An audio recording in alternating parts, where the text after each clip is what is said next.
For this video, I'll be walking you through implementing a lite media file system with the ability to create folders, upload files, move them around, navigate, search, etc.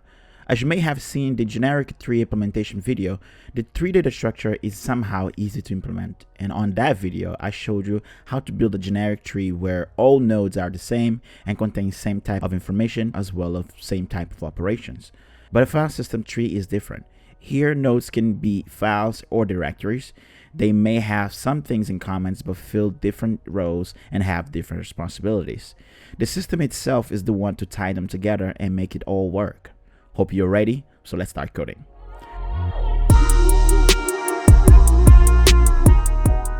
A file system has directories and files, so let's start with the files first. I create my file class and go ahead and set up a few private properties. All files must have a name, a type which is text by default, a MIME type which is also text by default. I'll also set a text content and a source. Finally, as any node in a tree, it needs its parent. The source is so we can store things that are not text for cases where this is not just a text file. And because I know I'll use this in the web, the source here will contain the browser file object, but I'll get into more details later on. Next, let's set these properties in the constructor, which takes optional name, text content, and source. Name will be unnamed file when no name is passed, and I proceed to set getters and setters for these private properties. First, for the name, I'll make sure it is a non-empty string. Next, the text content, where I cast it to string and use an empty string for falsy values if passed. And for the source, I'll just set it for now. But source can be any object. If I look at the browser file object, we can see that it has few things, including a type property, which returns a MIME, and this MIME has two parts, separated by /.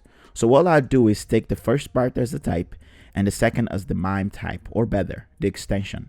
And also notice that the text second part is plain, and I want to replace it with txt. So first thing I do is check for the type in the new source, split it on the /, and for the MIME, I want to grab any text that is valid alphanumeric and can contain dash. Next, I'll set a type to be the type extracted or fallback to text. Then I set the MIME type by checking if there was no match or the match is plain. I'll set it to be txt, otherwise the match result first item. Now I'll add the getters for the type and MIME type and no setters for them. For the final getter, I want to be able to get a copy of the file, and this getter simply return a new file instance where name is same as this file but with copy at the end, and I'll pass the type and source as well. Let's create a file now. And if I don't pass anything, we can see that the file was named unnamed file. If we get an error if I pass empty string, and we can see that it trims the extra empty characters as well. We can check and set the text content. Parent will be null, type and MIME type is text, source is null, and if I get a copy of it, we can see that the copy name is the same as the file with the copy at the end. Now let's create the other file system node type, the directory. Similarly, all directories must have a name, and I'll also add a type which I'll use an external object for it. And by default, we will have default directories. This could be used to set directories that come with the system, where depending on the type, certain action may not be available or some other rules apply. But I'll keep things simple, so all directories here are default directories. Next, we set the children, which I'll use a map for it. And finally, as any node in a tree, we need the parent. I'll go ahead and set the constructor that takes an optional name and type.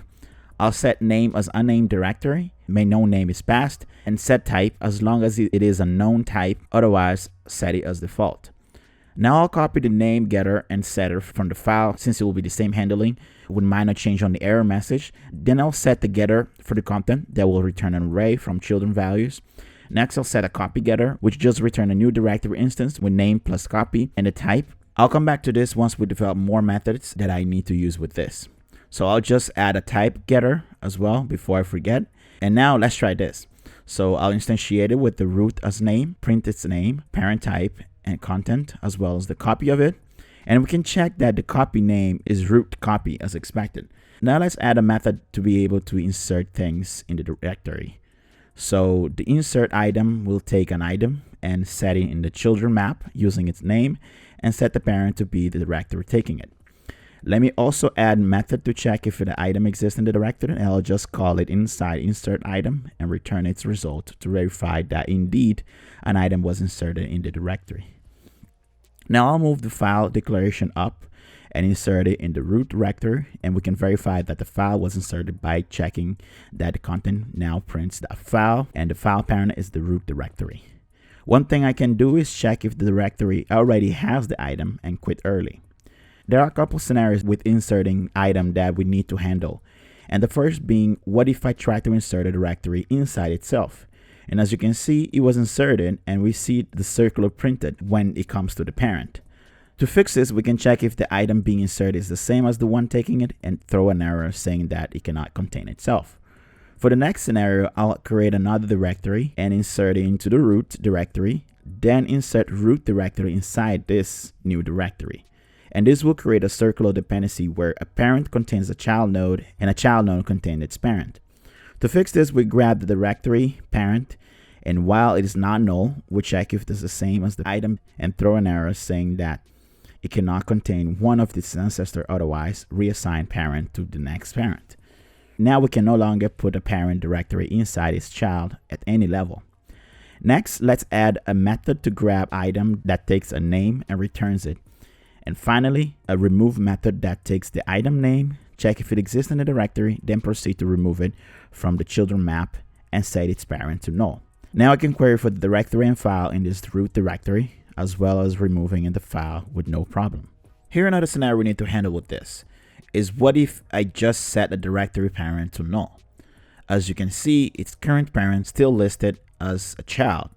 To fix this, let me first refactor file and directory class, because right now they share some identical things like the name and parent handling, and I don't want to fix this parent issue in both places. And also, as a developer, you should never repeat yourself. So I'll create an item class and I'll transfer all name and parent related stuff from file to it, then make the file extend this new class. And in the file constructor, I'll call super and pass the name. I'll do the same thing for directory to clean it up a little, and we can verify that everything still works the same. Now I can complete the directory copy with iterating over this content and copying its item, then insert them in the directory copy, but removing the copy in their names. This way, if I copy a directory, then change it, it will not affect the copy and vice versa. Now, if I print the directory and its copy content, we see that the parent related issue again. And this is because it is public, so it gets copied, the next one. So let's better handle parent. So in the item class, I set a private parent and set a getter for it, and a setter where I first make sure that the new parent is different than the current, collect the current parent as previous parent, then reassign parent. Then I check if there was a parent, I call it to remove this item.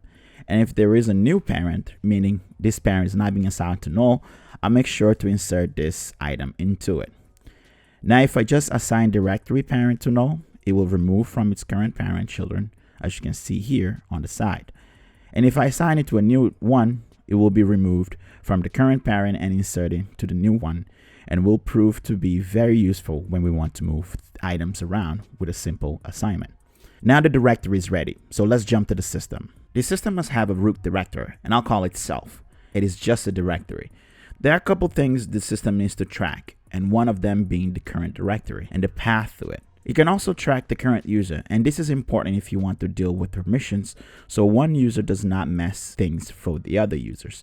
And we are able to make certain things only available for some users, etc. But this is a complex feature, so I'll leave it out for this example. On this system, everyone can do everything equally. Let's set some getters for the current directory and path, as well as the root directory. And this file system parent is always null, and its name is always root. I'll also copy getter from directory and change few things for this, like no parameters for the constructor, and use root content instead. And speaking of content, I'll also add a content getter which returns the current directory content. Before we jump to try this, I'll add methods to create file and directory. The create file will take name and options, and we'll create a new file, then insert into the current directory and return it. Same for directory.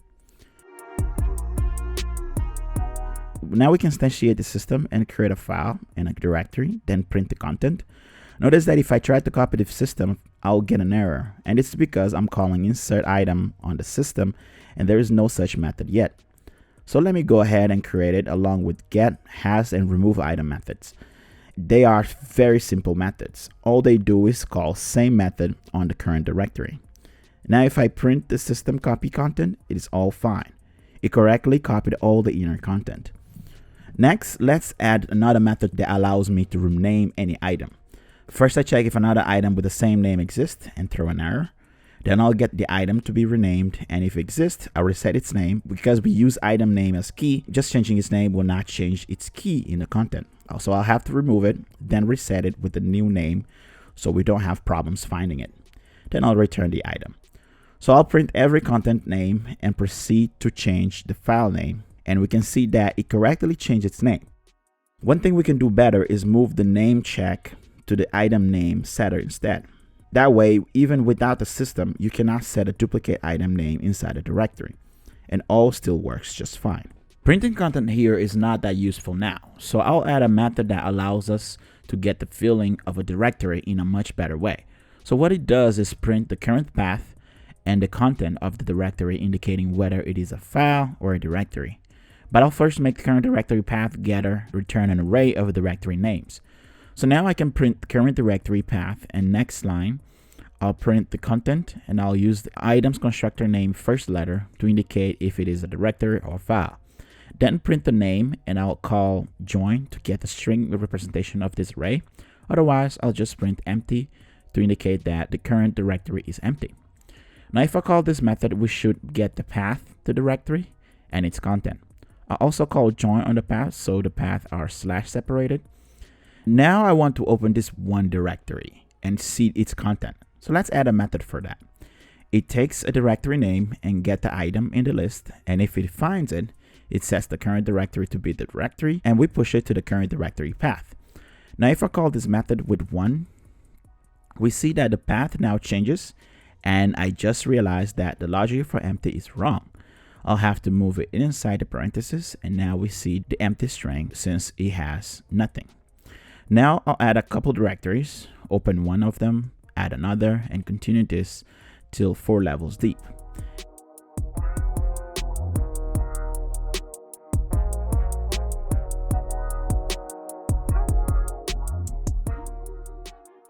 And as you can see, I was able to traverse the tree, creating content where I needed to be. Now I want to be able to go back, so I'll create a method called goBack, which all it does is pop item from the current directory path and set current directory to be the last item in the current directory path stack. Now if I call goBack, it takes me back to the parent directory, and I can continue this until I get back to the root, just like that. It would be cool if I could just go deep into the for directory without having to call open directory one by one. So I'll extend open directory to take a path instead, and if there is no path, I'll return it. I'll comment out the rest of the code for now, because it would be better if every item just knew the path to them. So I'll go back to the item class and add path getter, which if the item has a parent, I'll return the parent path plus the item name. Otherwise, I just return the item name. So root has no parent, so you would return root. The directory under it would return root plus the name, and this will continue down to all the files and directory.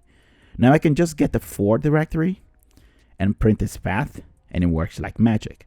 Before I continue to open the directed method, I'll create a private method that, given a path, it will return the item on that path. There are a couple items that we already know the path for example, the root. So if a path starts with the root and may or not have the / after it, or is just a / and the path, we will just return the root directory. The other directory we know is the current directory. So if a path starts with a dot and may or not have the / and the path, we just return the current directory. Now I need to know if I should start looking from the current directory or the root. A computer file system lets you start from anywhere by going up levels, but for this, we just start from the root or current directory. So if a path starts with root, optional / or just / we start from root, otherwise current directory. I'll also add G for global on this regex for consistency. Next, I want to clean up this path because I want to get an array containing each item name by splitting on the /, but I want to ignore the dot, root, or initial // so I'll just replace them with empty string, then split on the slash. Now while path has a length, we'll get the directory by removing the first item in the array. So if there is no such directory or is not a directory, I'll quit early by returning null. Next, I'll check if path length is 0, meaning it reached the end of the path, and return the directory, otherwise return null. Now I can go back to open directory and use this method to get the directory, but we need items that led back to this directory. So I'll set a path array with current directory in it, and while there is a parent, I'll add it to the beginning of the array, and then set current directory to be the directory and set current directory path to be the path array we collected. Now I can just say open directory and pass the for path. It just takes me down to that directory. And we can play this by passing a string, and we see the navigation happen live. Another cool thing would be to be able to go back to any level. So I'll update go back method to take steps, and by default it will be 1. First, I'll make sure this number is not less or equal to 0 and is not more than the path length. Then I'll grab current directory and reassign steps, because I'll need to change it and decrement steps moved, and reassign dir while there is a directory and steps move is more than 0. And finally, I'll set current directory to dir, and current directory path, I'll slice it from 0 to its length minus difference between steps and steps moved. And it seems like I forgot to reassign dir in the loop, and if we try this, it is now possible to go back as many levels possible, and I'll go all the way to the root. Another way to traverse upwards is to pass the name of the directory to go back to. So for this example, if I say go back to 1, it should go to the first one, then 3, then 1, and finally root if I want to. So all we gotta do is get the last index of the directory in the path starting from the n minus 2, so the current directory is ignored.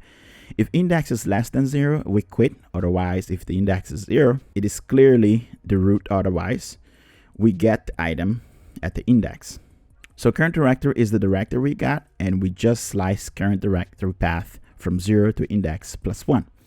Now if we try this, I can say go back to 1, and it takes me to the first one, then 1 again for the next one, and so on. It should also be possible to search a tree for items. So I'll create a find item method that takes either a name or a callback function, also a directory to start the search from, which will be root by default. All this does is call another method to set this up, and there we check if a callback was used, and we call the find item method with the callback and the from directory. Otherwise, we create a callback that compares the item name to one given and then call find item.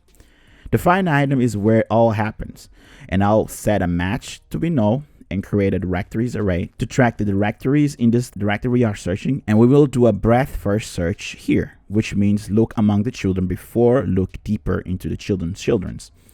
If there is a match, we set a match to be item and we break out of the loop. Otherwise, we just push any item that is directory to the directory arrays. If there is no match here, we look inside each directories. So we loop the directories and set found by calling find item and passing current directory and a callback.